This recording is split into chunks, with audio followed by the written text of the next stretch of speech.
All right. Should I just go for it? Does that look okay? I'll leave my phone right there and get my little furry animal in place. And I think we start talking and not gonna care too much about how centered the footage is and whatever, how the lighting looks. That's the first take. So, welcome to my first podcast style video where I just talk about and share bits and pieces of my life. I've been wanting to do something like this for a very, very long time. I've attempted tons of times but never end up uploading. I hope that this time it's different. I hope that you will actually see this video on YouTube, on social media, in the wild. This is my dog daughter, Bori.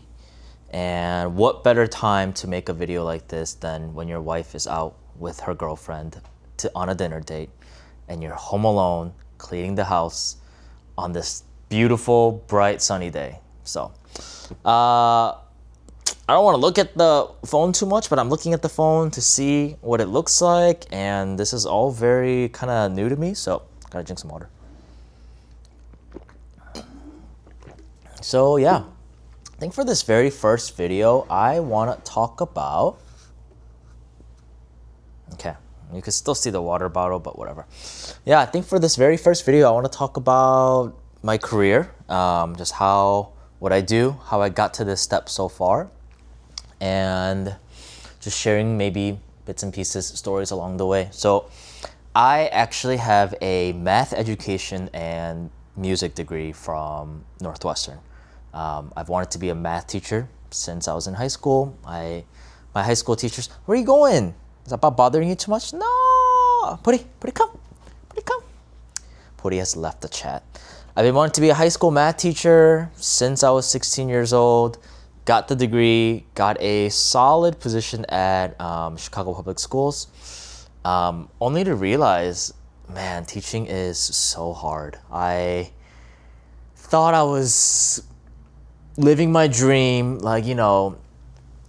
teaching math, helping kids understand math, helping kids enjoy math, but it was just so hard. It was not quite what I had imagined. Not what college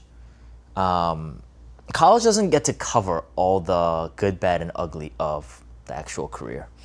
So 2 years into teaching, I decided, I didn't actually decide. This was all by chance. But thankfully, they forced the new math teachers to teach computer science. They're like, well, we don't want to teach computer science. We don't have to learn a new curricular. So why don't you, the first year math teacher, learn computer science and teach it, which I was open for it. We were actually a little bit ready for it. Math education majors were required to take one computer science 110 class in college. So by teaching high school computer science, I actually got a little bit more familiar with, technology, coding principles, logic, whatever, all of that field. So then when my friend referred me to her tech startup around the end of my second year of teaching, I was convinced. I thought maybe this was, kind of a sign that everything worked out. I applied for the job. I got it. And once I got it, I was able to let my school know that I will not be returning for the following school year. So that was my transition from teaching into a tech startup, very small startup of 6 or 7 people. Very scrappy. I think one of the best ways to transition into tech is by working at a small team that just made you, the cliche phrase, but wear multiple hats, right? I was brought in as a customer success analyst, whatever that means. But you end up doing a little bit of marketing. You end up doing a little bit of product analytics. I was handling all of our customer support phone calls and emails. And I take all that information, put together a deck or a summary or an overview of what are all our customers calling us about. And then I pass it on to the product team and kind of prioritize what features do we need fixed, what can we kind of let the fire burn and live with. Did a lot of that. Did that for about a year and a half, and then COVID happened. Then this was actually a virtual fundraising platform, which at first was super chaotic, but ended up being the perfect thing for COVID because you couldn't go door to door. So you had to go virtual fundraising. And I think that startup actually kind of blew up afterwards. But I actually left around that time. I was looking for a position that was a little bit more stable, a little bit more consistent and not so startup-y. And that's how I ended up, the only company that gave me a job was Braze as a customer success manager. And the funniest thing is because my title was customer success analyst, even though I had no idea what customer success actually was, I thought I was experienced and qualified for a role that had customer success in it. And I knew that that was kind of like an up and coming position, right? Customer success manager. A lot of people say that's how you get into tech. So I'm like, great, I'll search for customer success manager jobs. Got the job at Braze. It was the only company that really gave me a position. They actually really liked some of the marketing experience I had at my startup. That's probably why I got the job. I was very familiar with a liquid marketing personalization language, and that is kind of like, that really wowed them. So got the job. Worked at Braze for about a year and a half also. Learned so much about what customer success actually is. Learned about, customer relationship, managing a book of businesses, working with account executives, working with tech support, and checking in with your customers, making sure that they are satisfied with your product. And I did pretty well. I got some awards, I got promoted, I switched teams several times because I wanted to explore, and most of them, or pretty much all of them, got approved. And Braze went public. My equity, which were options at the time, actually became valuable. So a lot of great things at Braze, but it got to a point where you kind of hit a limit to how fast you can climb up. And I worked very hard. I studied a lot. I tested a lot. I talked to a lot of people. My goal was to talk to every single customer success manager in all of our global offices and every single member at the Chicago office. And when you talk to people, doors open, you learn new things, you make connections, and future projects get easier. And I just felt like I was kind of at a point where I was standstill. A little bit of corporate burnout at the same time. And I was like, okay, I think it's about time for my next role. Interviewed around at a few places, got 2 offers, turned down both of them because I had a feeling that in about a year and a half, I would go through the same thing again. I'd be pretty tired. I would find excuses or reasons to leave or things that I'm not satisfied with. So I did what I've always been curious about and always kind of wanted to see if I could do it myself, which is start my own company. And at the time, I knew that Braze Consulting, which is not what I called it back then. I called it freelance Braze execution. I don't know. I didn't really have a set name for it, but I knew that there was a high need for that because every customer that I worked with while I was at Braze, I was like, you need more support. I can tell you how to do things. I can give you the best practices, but you need someone on your team, in your dashboard, building and launching these things because I know that you're not gonna have the time or the knowledge to do what I just told you to do as your CSM. So what if you just actually brought me on as a contractor, as a consultant, and actually did the work for you? That's the idea that kind of sparked me to start the business. That business is called Burnout Marketing. Credits to my wife for coming up with that name. We just recently hit our 3-year anniversary. And I got the shirt for my teammates who just hit their 1-year anniversaries. Congratulations, teammates. Thank you for trusting me. But yeah, Burnout Marketing is my Braze consulting business that I've been operating for the past 3 years. It's the longest time I've stayed at a single company, 3 years, my own company. Definitely pushes me beyond what any of my past positions I think could have offered.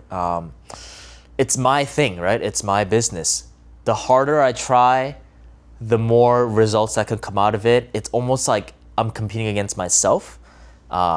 I can't complain or blame or find excuses for anything because it's the result of what I did, right? Just the idea of I'm going out there and finding ways to make my own money and finding customers, creating processes, getting work done for all these businesses that I never would have had the chance to work with unless I like applied for a role in that company, has been very, very fun, challenging, learning, wild. After 3 years, I thought I would be at a big milestone and 3 years into it, I'd be fine. We're just getting started. I barely feel like I'm got the hang of how business works, how things kind of play out. And, my teammates who just hit their 1 year, I'm telling them it's 1 year. We're just getting started. We're just scratching the surface. Starting a business really helps you think in 5 to 10 year timelines, perspectives, which sounds like a really long time, but 3 years have flown by and here I am. And yeah, is work-life balance a still work in progress? Absolutely. Do I know how to lead and manage a good team and really give them the opportunity to work and produce their best output? Still working on it. I'd like to say I'm trying my best, but I don't really know how effective it really is, and I might not know until years later when I reflect on this time period. But yeah, right now I'm the founder and CEO of Burnout Marketing. We're a Braze service partner. We are a Braze consulting business. We help marketers bring their creative ideas to life. We are technical marketers. We execute. We get stuff done. We take the ideas and the strategies from the marketing, the lifecycle managers, the email marketing managers, the CRM managers, customer relationship management managers, and we build stuff. We launch stuff. We make things happen in Braze. So that is my business. We're very much in the enterprise space. A lot of you may not have heard of Braze, and that's very understandable because Braze is an enterprise software, meaning it's companies that use Braze. Individuals like us, if we started an e-commerce business or a small business, we might use MailChimp, we might use Klaviyo, maybe HubSpot. Those are maybe bigger companies you may have heard of. But Braze is actually on pretty much equal playing field with them, but just in the enterprise level. So, but more and more companies are actually starting to use it. So if you work at any major tech company, any tech company, there's a very high chance that your team uses Braze to send emails, send push, send SMS, send in-app messages, send whatever using Braze.